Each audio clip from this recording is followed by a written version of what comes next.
Oi, meus irmãos, tudo bem? A gente tem vivido alguns dias bem desafiadores com relação ao Evangelho, com relação à igreja, com relação a tantas histórias e tantos escândalos que têm vindo à tona nesses últimos tempos. Um dia desses o Senhor me acordou muito cedo com uma palavra e eu comecei a desenvolver essa palavra. Eu creio que seja muito mais do que só um compartilhar, mas é um chamado para um amadurecimento da gente como igreja.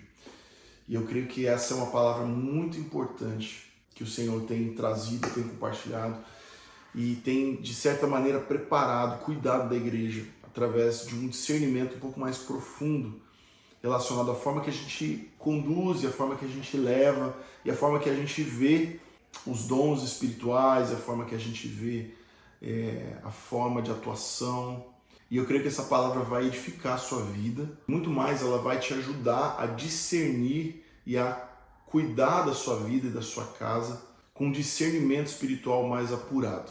E vai te ajudar a discernir de uma maneira um pouco mais profunda e espiritual as coisas. Isso vai te trazer um lugar de proteção para sua casa, para sua família, para você espiritualmente.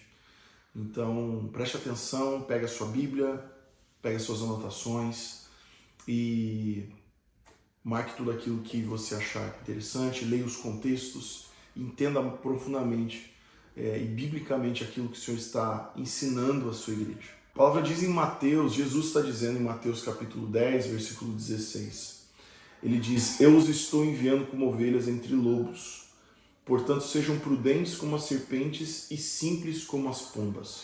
O que Jesus está falando, gente? Estou enviando vocês como ovelhas entre lobos. Ele não estava falando de ímpios, ele estava falando do próprio contexto religioso. E ele está dizendo, olha, vocês são como ovelhas, mas estão no meio de lobos. E o tempo todo, em muitos momentos, ele critica os mestres da lei, os fariseus, dizendo, raça de víboras, vocês colocam julgos pesados demais sobre o povo, os quais vocês não estão dispostos a carregar. Em vários momentos você vê Jesus repreendendo e confrontando essa casta religiosa que existia. O problema é que nós estamos nesse meio e nós precisamos afinar o nosso discernimento, e por isso que o Senhor trouxe essa palavra ao meu coração, que ela fala de unção ou dons versus o caráter. São duas coisas que precisam caminhar juntas para que alguém tenha um lugar de autoridade, de voz de autoridade sobre a sua vida. Mateus 15, versículos 15 a 20 diz assim: cuidado com os falsos profetas. Eles vêm a vocês vestidos de pele de ovelhas, mas por dentro são lobos devoradores. Vocês os reconhecerão por seus frutos. Pode alguém colher uvas de um espinheiro ou figos de ervas daninhas? Semelhantemente, toda boa árvore dá frutos bons, mas a árvore ruim dá frutos ruins. Toda árvore boa pode não dar frutos ruins, mas nem a árvore ruim dar frutos bons. Não tem como a árvore boa dar frutos ruins, nem a árvore ruim dar frutos bons. Toda árvore que não produz bons frutos é cortada e lançada no fogo. Assim, pelos seus frutos, vocês as reconhecerão. O que Jesus está dizendo aqui? Pelos frutos da árvore vocês vão reconhecer se a árvore é boa ou se a árvore é ruim. Isso aqui é muito claro e é muito importante a gente entender. São frutos, mas quais os frutos que a gente precisa ver para ver se a árvore é boa ou se é ruim? Muitos podem pensar, e até aqui talvez a gente viveu, vendo dons como sendo frutos. Como se os dons fossem frutos de um ministério bem sucedido. Mas olha o que ele continua dizendo, versículo 21. Nem todo aquele que me diz Senhor, Senhor, entrará no reino dos céus, mas apenas aquele que faz a vontade de meu Pai que está nos céus. Muitos me dirão naquele dia, Senhor, Senhor, não profetizamos nós em teu nome não expulsamos demônios e não realizamos muitos milagres? Então eu lhes direi claramente, nunca os conheci. Afastem-se de mim, vocês que praticam o mal. Ele está falando de pessoas que carregavam sinais no seu ministério. Ou seja, se a gente for ver do ponto de vista de unção ou de dons, eles carregavam muitos dons. Ele está falando aqui de pessoas que profetizavam em nome do Senhor. É possível profetizar em nome do Senhor e não estar conectado no Senhor? Isso que a gente vai ver. Em teu nome nós expulsamos demônios. Demônios expulsos no nome do Senhor. Sim, demônios expulsos no nome do Senhor, porque é o nome do Senhor. Não é a respeito do seu nome, mas é o nome do Senhor que expulsa demônios. É reconhecer que o nome do Senhor expulsa demônios. Realizamos muitos milagres. Muitas vezes os milagres são a resposta do Senhor à fé da pessoa. Em muitos pontos você vai ver pessoas que Jesus diz, olha, a sua fé te salvou, a sua fé te curou. Então a fé obtém a resposta de Deus que obtém o milagre, que a resposta do Senhor é o milagre. Então você vê aqui homens muito bem-sucedidos no seu ministério, que fizeram grandes coisas e que diante dos homens eles tinham um ministério muito bem-sucedido, com sinais, com milagres, com maravilhas acontecendo. Agora o próprio Jesus disse, afaste-se de mim porque eu nunca os conheci. Ou seja, eu nunca tive relacionamento com vocês. Vocês nunca se relacionaram pessoalmente comigo. Homens que carregavam dom, homens que carregavam milagres, sinais, mas que não conheciam o Senhor. E o que ele diz? Somente aquele que faz a vontade do meu Pai. E por que acontece de muitas vezes a gente vê que pessoas assim carregam dons, carregam uma vocação e carregam dons do Senhor? A gente vai ver em Romanos 11, Romanos capítulo 11, versículo 29, vai dizer que o dom e a vocação de Deus são irrevogáveis. Ou seja, aquilo que o Senhor estabeleceu não foi por merecimento. Os dons que Deus derramou sobre você, eles não são por a gente não recebe porque a gente mereceu. Eles são dons. Um dom, ele é irrevogável. Ele é graça de Deus. E a vocação é dom de Deus. É graça de Deus também. Então eles são revogáveis, Deus não retira. Mas é possível uma pessoa funcionar numa unção, num dom, numa vocação, sem estar em relacionamento ou sem ter um caráter aprovado por Deus.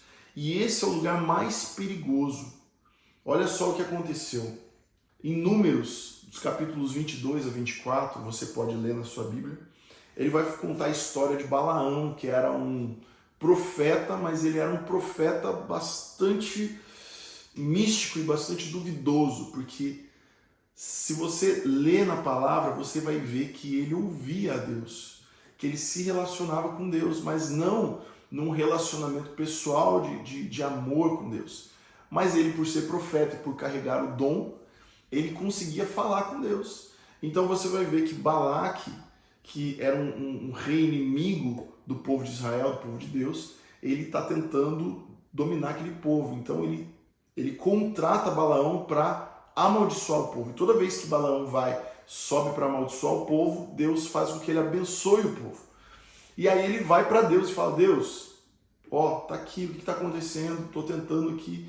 E ele pede permissão para Deus em várias coisas, e Deus dá permissão. Não é outro Deus, é o Deus de Israel que está falando com ele.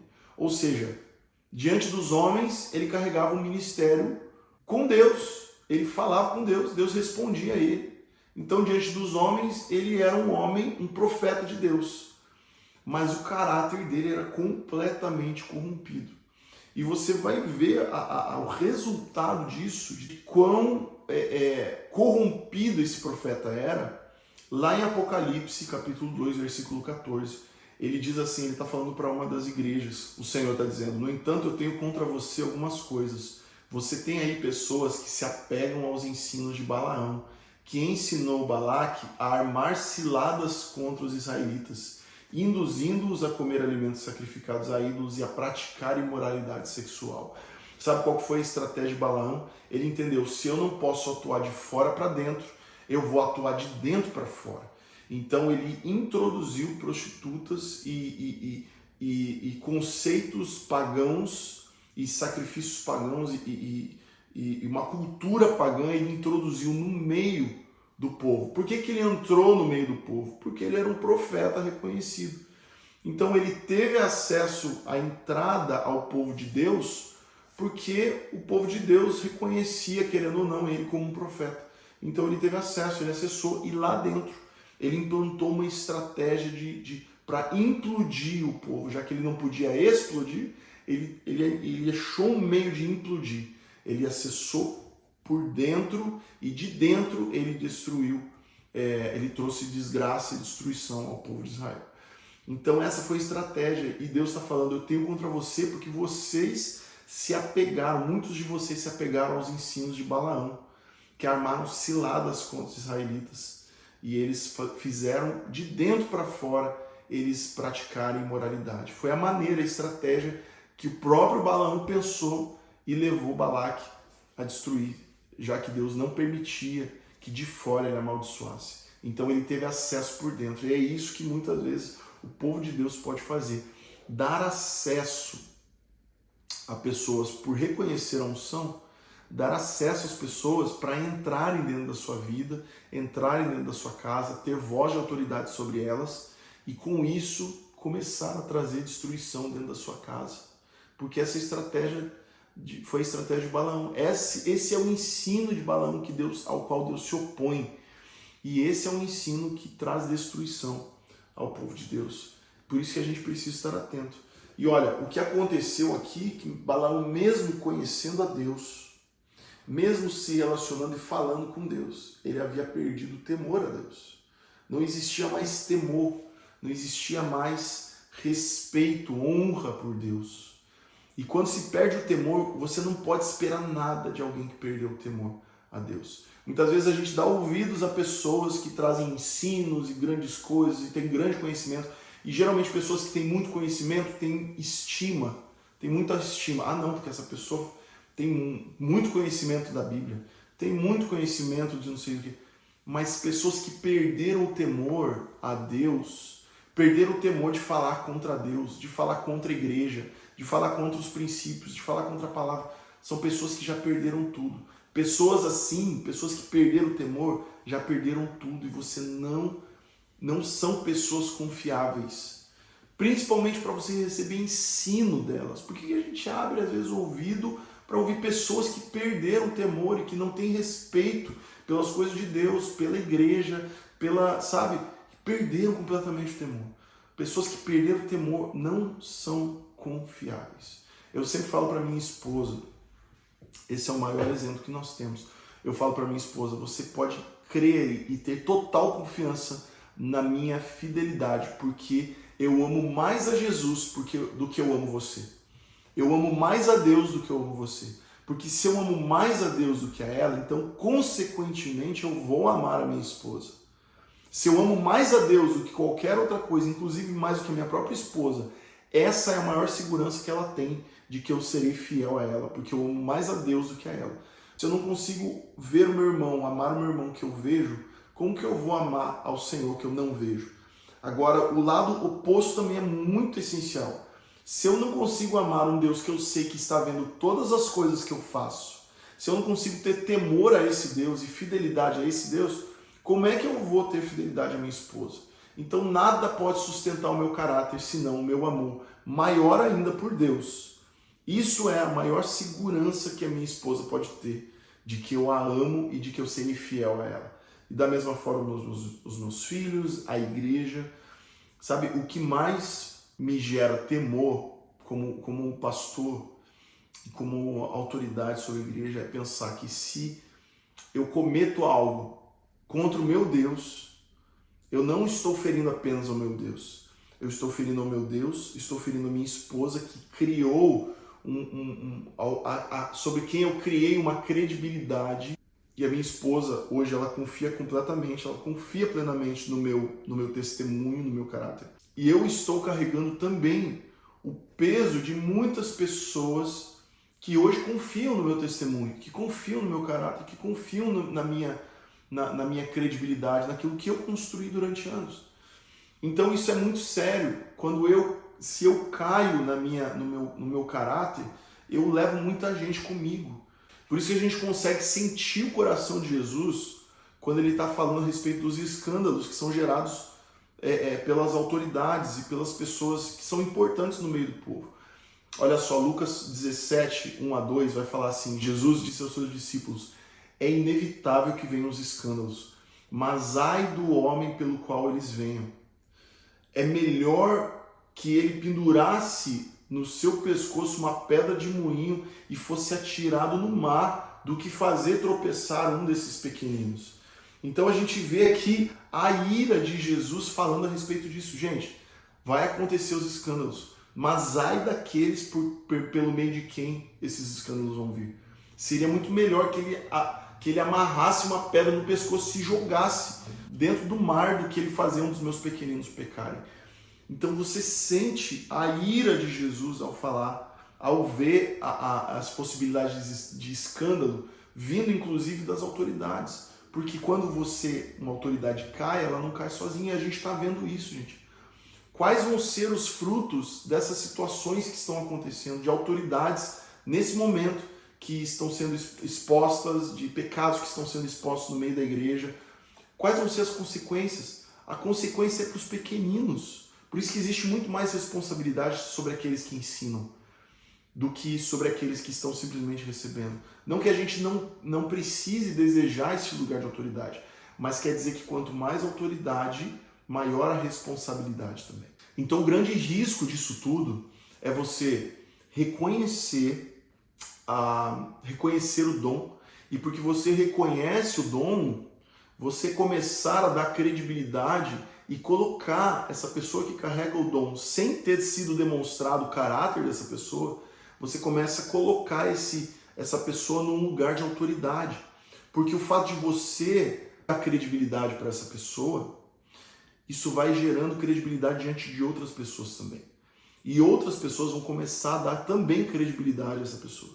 E ela vai começar a ser colocada num lugar de respeito e de autoridade, de voz de autoridade sobre a sua vida e sobre a vida de outras pessoas que ela não poderia estar. Por quê? Porque o caráter, muitas vezes, ainda não foi testado. O caráter ainda não foi aprovado.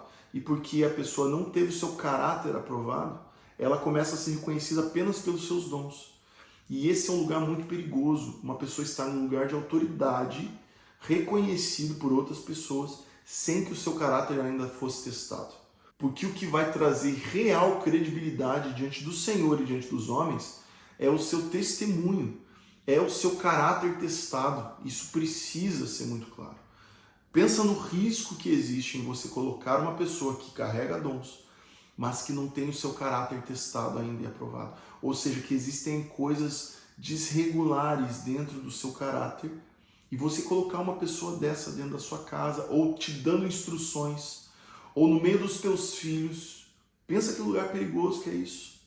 É muito perigoso. Ou uma pessoa que perdeu o temor e que não tem mais autoridade, te trazendo ensinos, porque os ensinos podem estar completamente corrompidos, completamente lotados de intenções próprias, de pensamentos próprios, de conceitos pessoais, de entendimentos pessoais. Então esse é um lugar muito perigoso e você começa a absorver esses ensinos. Veja o que Deus estava denunciando na palavra de Apocalipse era que existiam ensinos de Balaão, ou seja, Balaão trouxe ensinos. Dentro desses ensinos, com certeza, existia muita escritura corrompida, muitas escrituras desviadas ou manipuladas, de maneira que aquilo parecesse realmente um ensino puro, mas que estava longe da sã doutrina. Então, esse é um lugar muito perigoso. 1 Timóteo capítulo 3, versículo 2 a 12, ele vai falar a respeito das características de um presbítero e de um diácono. Olha isso. É necessário, pois, que o bispo ou o presbítero seja irrepreensível, marido de uma só mulher, sóbrio, prudente, respeitável, hospitaleiro, apto a ensinar, não apegado ao vinho, nem violento, amável, mas sim amável, pacífico e não apegado ao dinheiro. Pois alguém que não sabe governar a sua própria família, como poderá cuidar da igreja de Deus? Não pode ser recém-convertido para que não se ensoberbeça e caia na mesma condenação que caiu o diabo. Também deve ter boa reputação perante os de fora, para que não caia em descrédito, nem em cilada do diabo. Diáconos devem igualmente ser dignos, homens de palavra, não amigos de muito vinho, nem de lucros desonestos. devem se apegar ao mistério da fé com a consciência limpa, devem ser primeiramente experimentados. Depois, se não houver nada contra eles, que atuem como diáconos. As mulheres também sejam dignas, não caluniadoras, mas sóbrias e confiáveis em tudo. O diácono deve ser marido de uma só mulher e governar bem os seus filhos e a sua própria casa. O que ele diz aqui é, devem ser primeiramente testados ou primeiramente experimentados. Então você vê aqui nessa passagem que todas as características que estão citando como aprovação de alguém que foi aprovado como autoridade, são pontos relacionados a um caráter. Você não vê nada falando de dons, mas tudo falando a respeito de caráter. Por quê? Porque o caráter é o que vai testemunhar a respeito de você. É o que vai te trazer honra diante da sua casa, diante da sua família, diante da igreja. O caráter é o que realmente vai contar, o que vai demonstrar os frutos reais, verdadeiros na vida dessa pessoa. Os dons, eles são importantíssimos, porque eles são a atuação do Espírito no meio da igreja. Mas eles precisam ser acompanhados de um caráter real, verdadeiro, testado, experimentado. Você pode receber os dons, mas precisamos primeiro estar atentos também aos lugares de autoridades. Você pode receber das pessoas que possuem esses dons, a unção que você respeita, você pode muito bem receber dessa pessoa. Mas para colocar em um lugar de autoridade, você precisa estar atento principalmente ao caráter dessa pessoa. Ele precisa ter um lugar de autoridade, ele precisa ser reconhecido no meio da sua casa, da sua família. E como que você identifica o caráter dessa pessoa? Você vai estar atento à forma que ela se porta, você vai estar atento à forma que ela atua, né? Você vai ver como é a sua família, você vai ver como são seus filhos, você vai perceber a forma que ela se relaciona, um homem, a forma que ele se relaciona com as mulheres à sua volta, a mulher, a forma que ela se relaciona e se posiciona com os homens à sua volta. Então tem várias formas de você identificar, e a intenção disso tudo é que nós sejamos maduros para conseguir discernir e identificar todas essas coisas. Efésios 4,14 vai dizer assim, o propósito é que, antes ele vai dizer, o propósito é que a igreja se torne madura. E depois no versículo 14 ele vai dizer, o propósito é que não sejamos mais como crianças, levados de um lado para outro pelas ondas, nem jogados para cá e para lá, por todo o vento de doutrina e pela astúcia e esperteza de homens que induzem ao erro. Então o propósito de nós falarmos a respeito disso e de nós incentivarmos a termos um discernimento mais atento, mais profundo relacionado ao caráter e não simplesmente sermos levados por todo o vento de doutrina, né? Mas que nós sejamos maduros, que nós amadureçamos como filhos de Deus e como igreja, para que nós estejamos atentos, né? Que nós respeitamos os dons, respeitamos aquilo que Deus colocou, aquilo que Deus derramou, né? Como um dom gratuito de Deus sobre os seus filhos, sobre as pessoas, mas que nós também colocamos no lugar de autoridade, nós honramos como autoridade, como mestres na nossa vida, como aqueles que ensinarão, né? Efésios 4 vai dizer a respeito dos ministérios, né? Então a gente tem o ministério profético, o ministério apostólico, o ministério pastoral, o ministério de ensino, o ministério do mestre, o ministério evangelístico. Nós reconhecemos e honramos cada um desses ministérios, que são os ministérios que edificam a nossa vida. Eu sempre incentivo a nós ouvirmos pessoas que são autoridade, né, em cada uma dessas áreas, né, porque nós recebemos a porção dessas pessoas. Mas o propósito principal é que nós sejamos maduros, firmes e não levados por qualquer ensino de qualquer pessoa que muitas vezes não tem autoridade para ensinar, para trazer aquele nível de ensino e para trazer direção sobre a sua vida. Você precisa receber direção de pessoas que tenham autoridade para trazer ensino, para trazer direção e para ser voz de direção sobre a sua vida. Por isso é muito importante você escolher as pessoas que vão ser voz sobre a sua vida. E isso vai tornar uma igreja madura que se protege contra os lobos no meio da igreja, porque existem muitos. Agora, nós precisamos ter a esperteza para discernir e para conseguir separar aqueles que são lobos daqueles que são os verdadeiros pastores da igreja. Amém? Que Deus te abençoe e que o Senhor te traga, que te dê maturidade e discernimento nesse tempo, em nome de Jesus.